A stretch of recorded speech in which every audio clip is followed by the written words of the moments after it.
Tempo change, every other time change, cause our minds change on what we think is good. I wasn't raised in the hood, but I know a thing or two about pain and darkness. If it wasn't for this music, I don't know how I would've fought this. Regardless, all these songs I'm hearing are so heartless. Don't trust a perfect person and don't trust a song that's flawless. Honest, there's a few songs on this record that feel common. I'm in constant confrontation with what I want and what is popping in the industry. It seems to me that singles on the radio are currency. My creativity's on the free when I'm playing shows. They say in your lane, boy, and we go where we want to.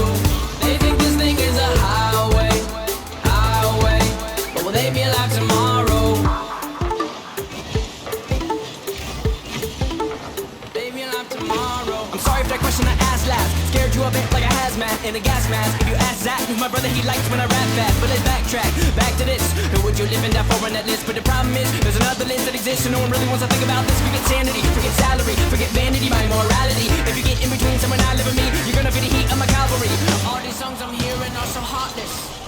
Don't trust a perfect person and don't trust a song that's flawless. They say stay in your lane.